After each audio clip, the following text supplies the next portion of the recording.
Gets people to buy it then. It's the Crosse. People are like, it's not Americana. Yeah, when people say like, wow, my brother does that. I'm like, oh, like it's so annoying.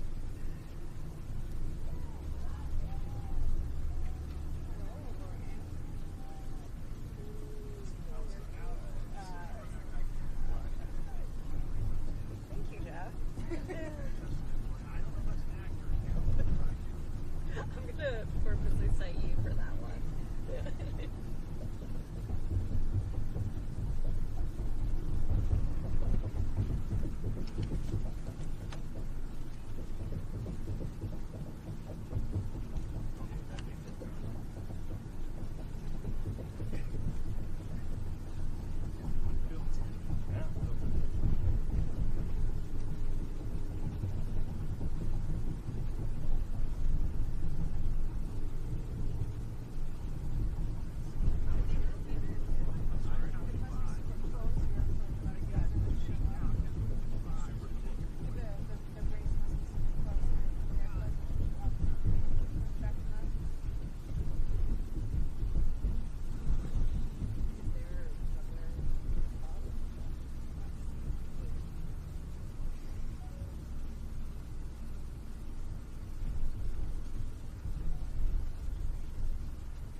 In this context, there's no disrespect, so when I bust my rhyme, you break your neck. We got 5 minutes for us to disconnect from all intellect and let the rhythm affect. You lose our inhibition, follow your intuition, free your inner soul and break away from tradition. Cause when we be out, will it be that?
Ladies and gentlemen, Please welcome to the stage Secretary of the Interior, Doug Burgum.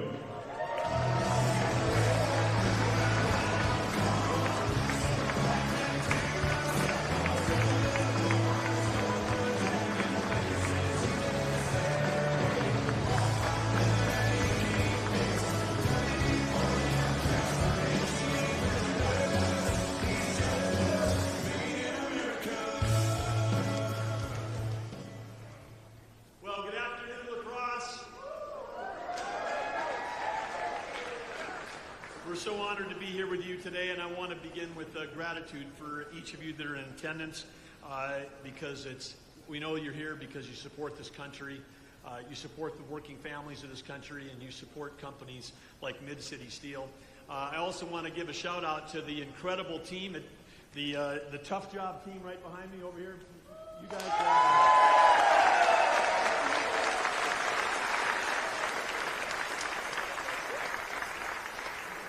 I want to thank our host, Paul Bagnevsky. He's doing a great job leading the team here. And he and Jake, they were telling me that you guys are the best fabricators in the country. Is that true?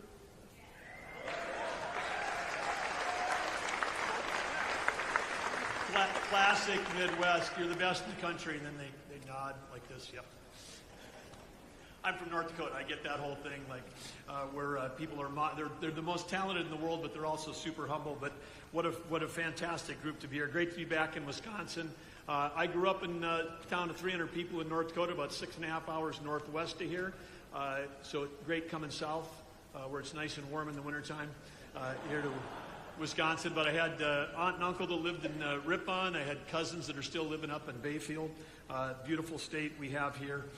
And because La Crosse is right on the border of Minnesota, I grew up not far in this little town, not far from the other border of Minnesota, on the other side, on the Red River, not the Mississippi River. So I have to ask, I know this is a dangerous question, but are there any Vikings fans in this entire room? Okay, all right, okay. I was talking to JD backstage, and I said, I think I may be able to get 2 or 3 hands. Courageous Vikings fans. Those of us that have been traumatized by 4 Super Bowl losses. Unlike you Packer fans, win. All you guys is winning.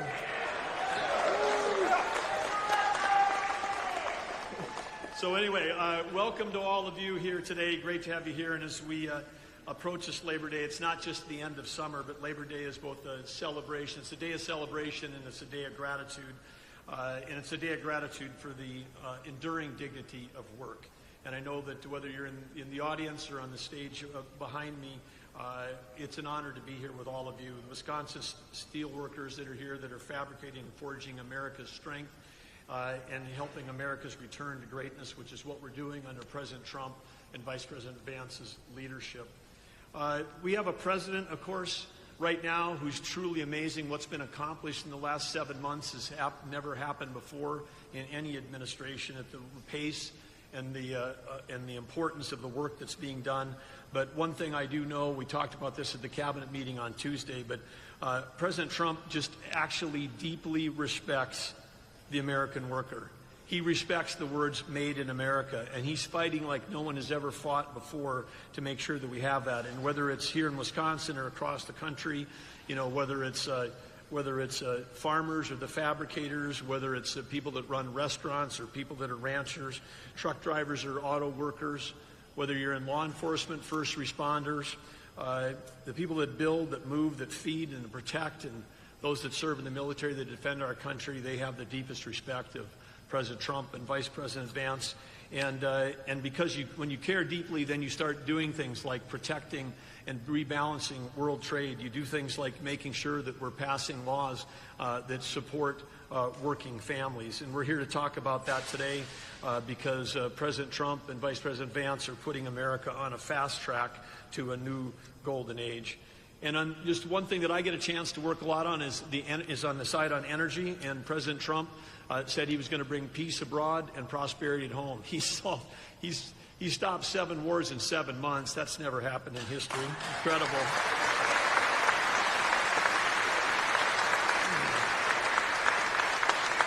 Just incredible. And he set out that he didn't just want energy independence, he wanted energy dominance, President Trump did, because with energy dominance, that means we can sell energy to our friends and allies as opposed to them having to buy it from our adversaries. When they buy energy from our adversaries, that's what they were using to fund those wars against our friends and allies. So he understands that energy is at the core of peace abroad. He also understands that low-priced, affordable, reliable energy is the key to our economy here at home.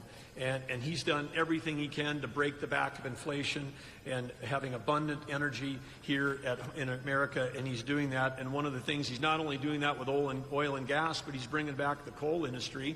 And a lot of people don't understand. We were sitting here in this fabulous place where we fabricate these amazing things like this pedestrian bridge to my left here that these guys are building. Complicated, high-quality stuff. And by the way, I should tell you guys, Paul and Jake told me that the shop is always this clean, right? It's like every day. You could come in here every day, it would look just like this, not just on days like this. But these guys are doing incredible work. But you need metallurgical coal. Metallurgical coal produces coke. Without coke, we don't have steel. So President Trump, we cannot shut down. If you shut down the coal industry, you not only stop affordable electricity in this country, you also shut down the steel industry. And we're bringing back the steel industry. We're bringing back the shipbuilding industry. We're bringing back manufacturing in the United States.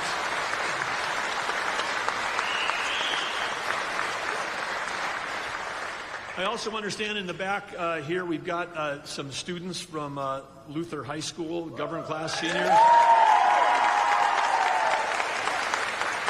Can you students just give a stand up for us if you're here from Luther High? We want to say a special thanks to you.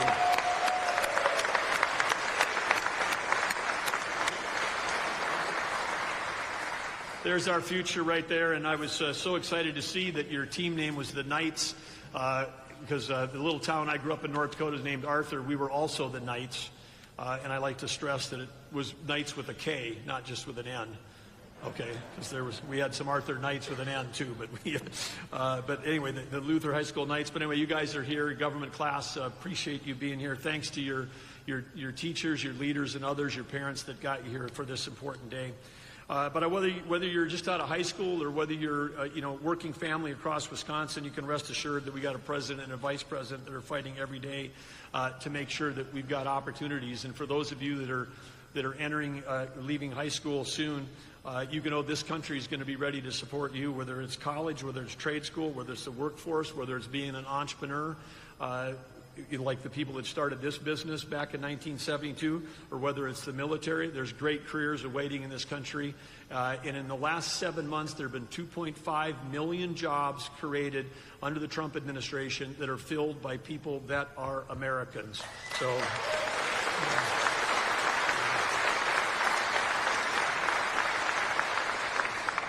And we know that entrepreneurs and we know that businesses like this are the backbone of America. It's innovation that created American greatness. It's innovation that builds great products. It's not regulation. And we know that President Trump is leading an effort for us to deregulate this country, cut regulations. He's cutting 30 regulations already so far in 7 months. 30 regulations have been cut for every new one that's been put in. He set a goal at 10-1. He's beating that by 3 times. When we cut regulation, that allows innovation to flourish. And then when we create the incentives for people that not only understand and respect the dignity of work, but give people an opportunity to work and be paid and rewarded for it, that's why in this working tax families tax cut bill, also known as the One Big Beautiful Bill, what do you think? How many people in this room have ever had a job where you've had to work overtime? Every job I had when I was growing up was like that. You guys get paid overtime. How do you like an idea that President Trump came up with? No tax on overtime. How about that?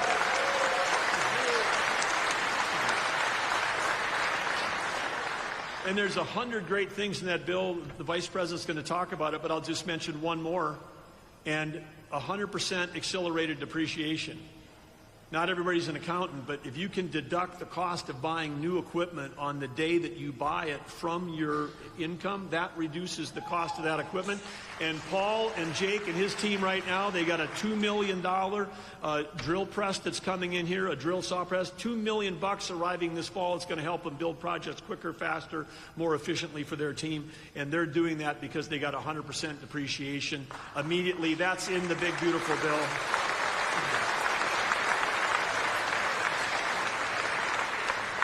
And I just want to say one thing. It's just interesting in the world we're in. If you voted for that bill, you voted for lower taxes for working families. If you voted against that bill, if you voted no, then all the tax cuts before were going to go away, and the tax increases were automatically going to happen. So if you voted no on that bill, you were voting for a tax increase on everybody in this room, and there wasn't a single Democrat that voted for that bill.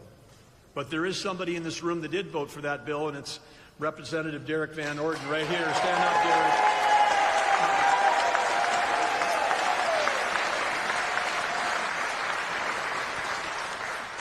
And if any of you are taking care of aging parents, any of you that know people that are seniors, I'll say that because you all look pretty young to me out there. But anyway, if you know anybody that's on Social Security, 1.1 million senior citizens in Wisconsin are now going to benefit from no taxes on Social Security. So incredible.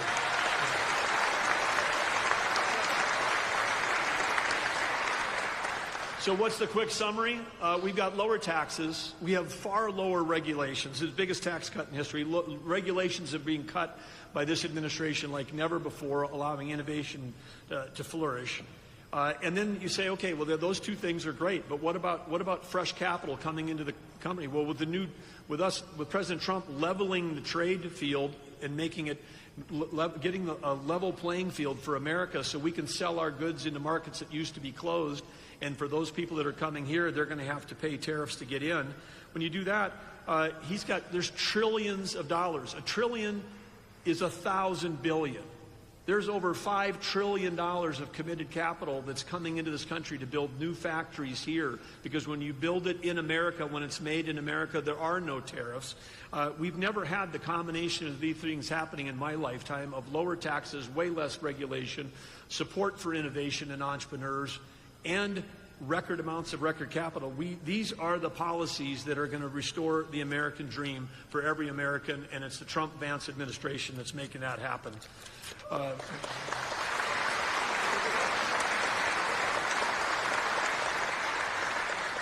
And if you're planning on driving someplace this weekend, maybe you want to, head to one of those great national places in this state, like St. Croix National Scenic Riverway, not far away from here, Apostle National Islands, up by the National Lakeshore and the Apostle Islands, up by Bayfield, where my cousins live.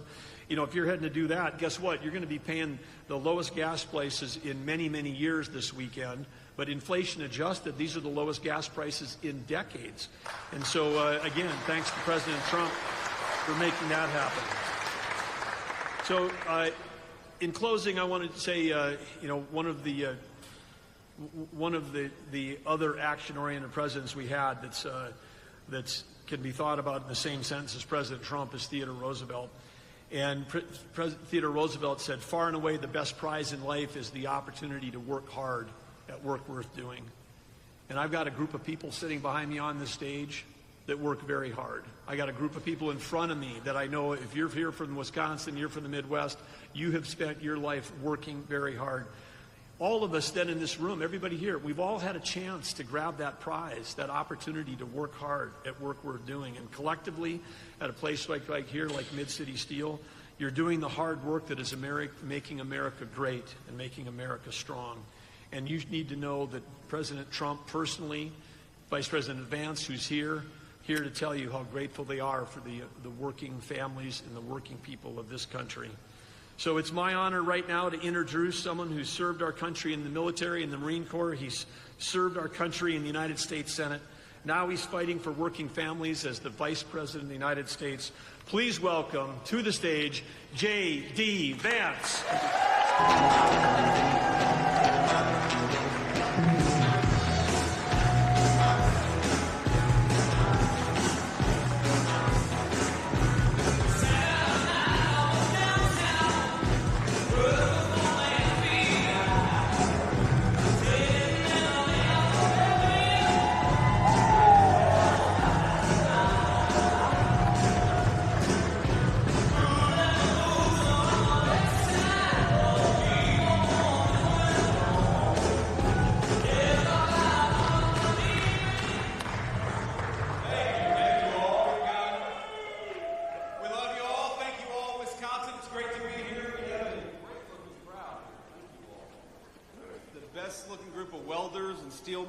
I've seen in my entire life, I think. This is a sharp crew. Now, everybody behind me, I was told, volunteered to be there, and so you guys have to clap and cheer at everything that I say, and if not, we're going to have to kick you the hell out of here.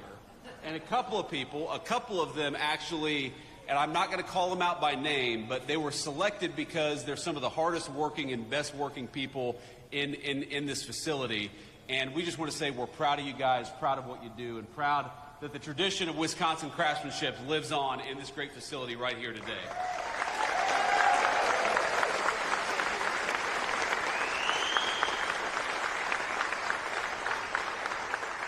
Now, before we get started here, and I want to talk about the big, beautiful bill, I want to give a few notes of appreciation and gratitude. So, first of all, I think this is probably the third or fourth time I've been to La Crosse, Wisconsin. I came here a lot during the campaign. It was always great to be here. And I joked that you all would get sick of me, but I would come back as Vice President of the United States, and I'm proud that I got to keep that promise thanks to you.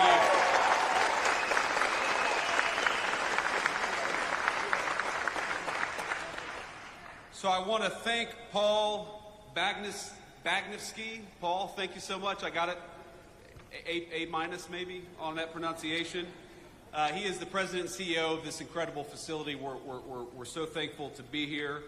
I want to thank Jake Koshiol and the rest of the Tough Job team for giving us such a warm welcome here in Wisconsin. I also want to thank, and you heard Doug Burgum, our great Secretary of the Interior. How good of a job is Doug Burgum doing as Secretary of the Interior? Doug, thank you. Doug is doing a great job, but you heard him give a shout out, and I'm going to give another shout out to the great Representative Derek Van Orden. Thank you, Derek. Please stand up. Give it up for this guy. He works harder than anybody in Congress. He works so hard that he lost most of his hair, in fact, over his time in Congress. I'm sorry about that. I had to poke a little fun at my good friend Derek. But, you know, there are so many people who just show up in Washington. They go along to get along. They cast a vote or don't, but don't really do much else. Derek is fighting every single day for the people of this district. You should be proud of him, because I certainly am. Thank you, Derek.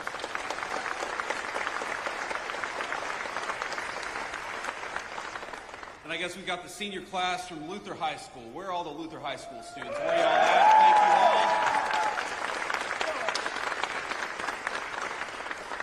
all. Now, have you all started school yet, or are you playing hooky today?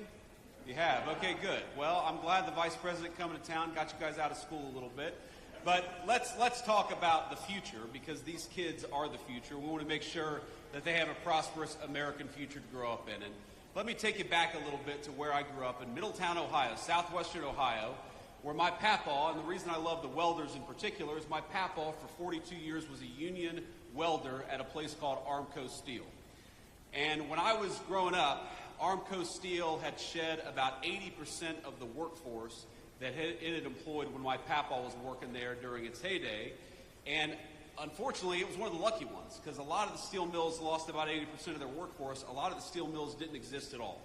And I think that what happened is that for those of us who grew up in those factory towns, we were so used to seeing those proud, big, beautiful factories, seeing the night sky lit up with that furnace. We were proud of what our parents and our grandparents made every single day.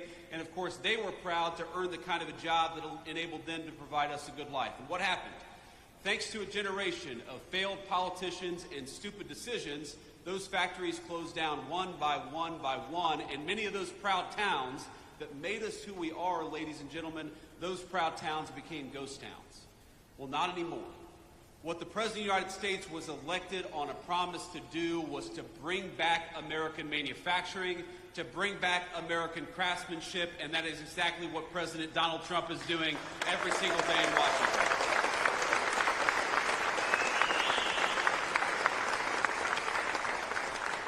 How nice is it to have a president who, instead of rewarding companies for shipping your jobs overseas, rewards companies for building factories right here in the United States of America?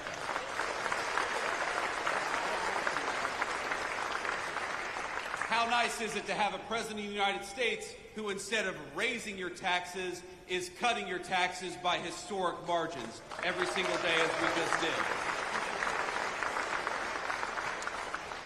For years, American leaders would ask you to work overtime, would ask you to spend even more time away from your family, and every hour that you spent at the job, they would reach further and further into your pocket. How nice is it to have a President of the United States who cut taxes on overtime, because we believe that if you spend an extra hour at work, the government ought to keep its hands the hell out of your pocket. Is that right?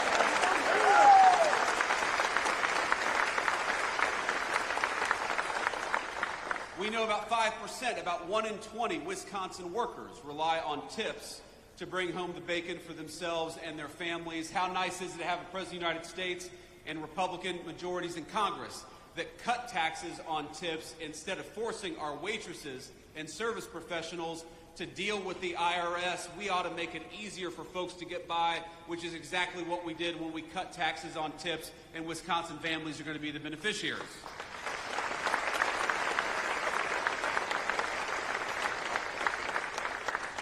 What the Working Families Tax Cuts did is very simple, ladies and gentlemen. It let you keep more money in your pocket.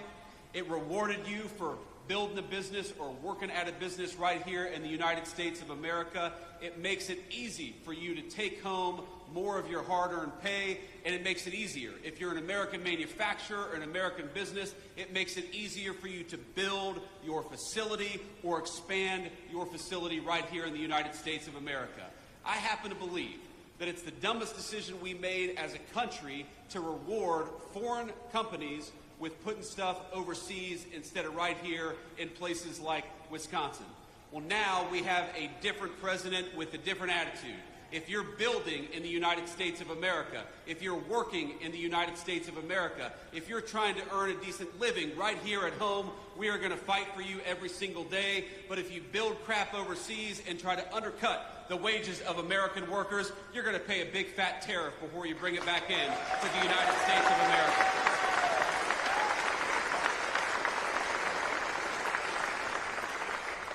Now, I was talking with a Fox News host earlier, and I'm going to embarrass him a little bit. I'm going to make him stand up and be recognized. You guys know Will Kane. Will, a lot of us watch the show. He's doing a good job. You know, what I told Will earlier is that all these problems are interconnected. Why is it that we allowed these Mexican drug cartels to bring this poisonous fentanyl into our communities? Why is it that so many people lost hope and started taking that fentanyl? Why is it that we had a government that seemed to care more about illegal immigrants than they did about their own citizens? It's all connected. Because when they shipped your job overseas in the last administration or administrations that came before it, what they also did at the same time is they allowed those cartels to come in to our country and take advantage of our communities. So what the working class families tax cut does is, yes, it gives you more take-home pay. Yes, it cuts taxes on overtime. Yes, it cuts taxes on tips. But it also gives our incredible law enforcement over $100 billion to get those drug cartels the hell out of our country once and for all.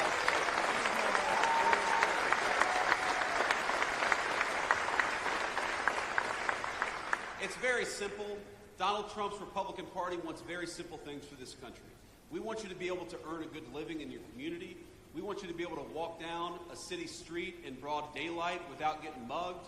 We want you to be able to take your family out to a nice meal wherever you want to without the fear of violence from criminals, whether they're domestic criminals or international drug cartels. If you work hard every single day, you ought to take as much of your hard-earned pay home as possible. And if you want to raise your children in security and comfort, you ought to send them to a school that gives them a good education instead of an indoctrination. These are very simple things, ladies and gentlemen, and all we needed was better leadership in Washington to deliver it.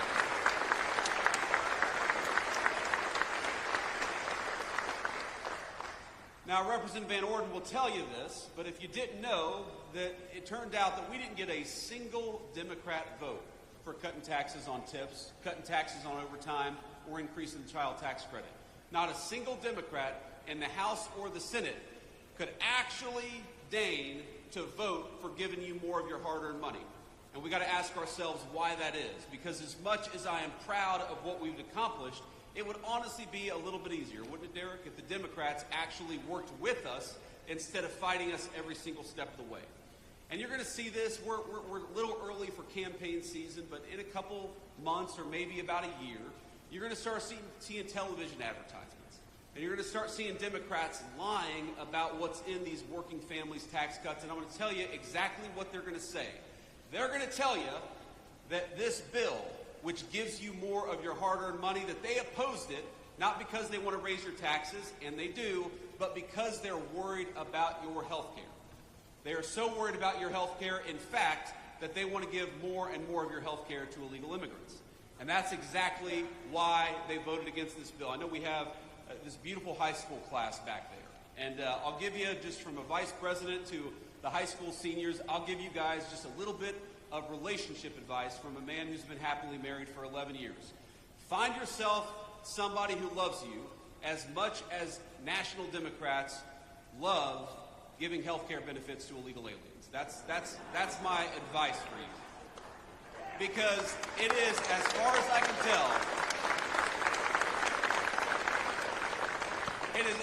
can tell, the reason why the National Democratic Party exists. Do you know that this bill makes tens of billions of dollars in investments in our rural health care infrastructure, which was falling apart under the last administration? This legislation guarantees that hardworking Americans are going to have access to their Social Security, Medicare, and Medicaid benefits. What this bill refuses to do, and what Republicans absolutely refuse to do, is to give your hard-earned benefits to people who don't have the legal right to be in this country to begin with. It is very simple. And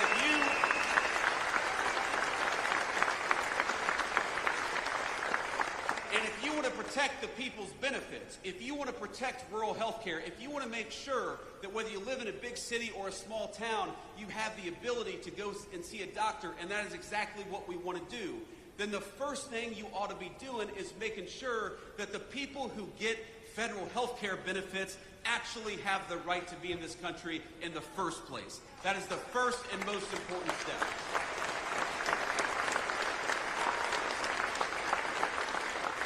And that's what this legislation did. So don't believe the lies and don't believe the attacks. What we are doing with this legislation is giving you a tax cut and trying to rebuild the health care infrastructure of this country that got decimated under Joe Biden's leadership. But what we are also doing, in order to preserve the benefits that you paid into for your entire lives, is making sure those benefits only go to our fellow American citizens and not to people who ought to go back to their home country because they're here in this country illegally. It's very simple. And think about this. Think about the math, ladies and gentlemen. You cannot have these health care benefits if you allow tens of millions of people into this country who have no legal right to be here and give them those benefits. We were on the freight train to bankruptcy under Joe Biden's leadership because we had a Democratic Party that didn't care enough about this country to actually enforce our borders. And it's that simple. And so when I see the Democrats, I got to be honest with you, it makes me a little bit angry. When I see Democrats fighting against cutting your taxes and saying it's about health care, it's not about health care for you, it's about health care for illegal aliens, and we happen to believe in a different principle. You ought to keep more of your hard-earned money. That if you work overtime, you ought to be rewarded for it, and that when you pay into the federal system, you receive those benefits and not anybody who didn't pay into them to begin with. So,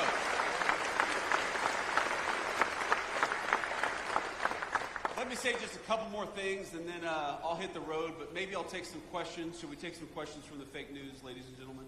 Would that be fun?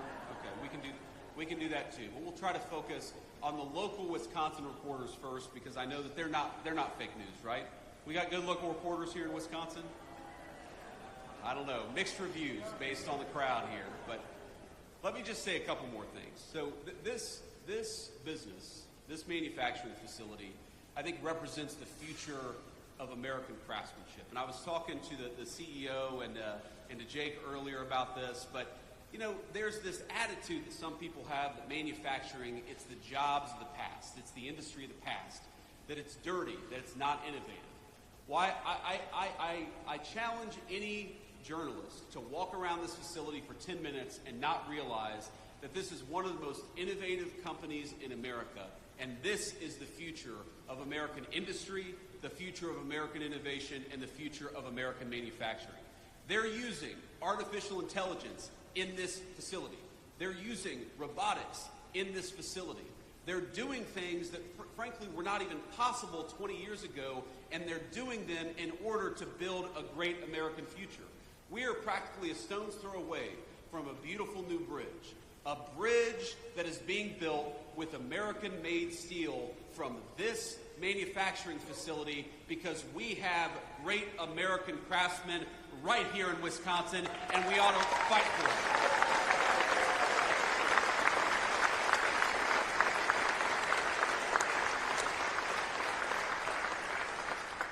And I know the people out in the crowd, the people standing behind me, there are stories of proud work being done every single day. There are stories of a good wage being earned that allows these folks to support their families. There's stories of products that exist in the United States of America that we need, that we absolutely rely on, that are made right here with American workers and American hands. That makes me so proud to be your vice president, to get to stand here, to get to see a little bit of it, to take a little tour, to recognize that the American future that our children deserve, that the American future that our children rely on is going to be built by and for American workers, and you guys are the proudest American workers in that tradition. So God bless you, and thank you.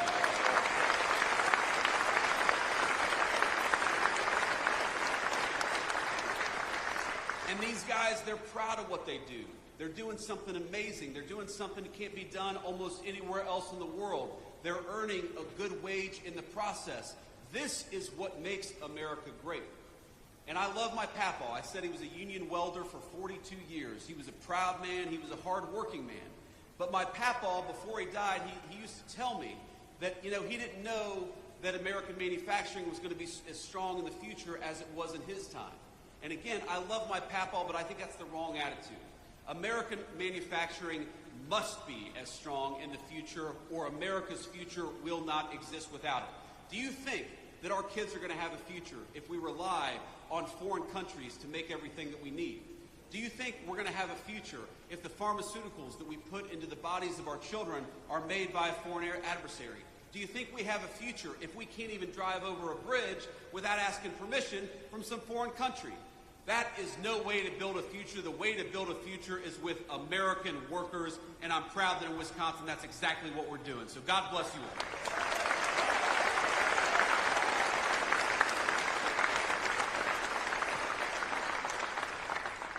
And I want to say just one final thing, and I'm going to end this on a somber note. We've had some fun here, but I am very mindful of the fact that we're just a couple of minutes away from the Minnesota border. And of course, we had this terrible, terrible school shooting yesterday in Minneapolis. And I imagine, like a lot of you all, it hits pretty close to home, very personally, because though you may not know anybody who's affected by it, I think a lot of us know people who've been taking their kids in the last couple of weeks to their first day of school. And in fact, my son, my little 5-year-old, I love him so much, and if you're watching, buddy, Daddy loves you. He started his first day of kindergarten just 2 days ago. And again, we're very proud of him, and we love him very much. But I know that there are a lot of families who were in their first week of school just outside of Minneapolis, and that was pierced. That incredibly pure and wonderful moment was pierced by a very vicious and a very evil person. And so I just want to say a couple of things. The first thing that I want to say is, remember, we're an American family. And the people who lost children, they are your fellow Americans. And those children who lost their lives and lost their future, they are your fellow citizens. So think about it and say a prayer for them. And remember that they are as much us as our neighbors right here in this wonderful community in Wisconsin. And the thing that they need most of all is they need their fellow Americans to reach out and care about them. And I know that every single one of us is going to do that. That's the first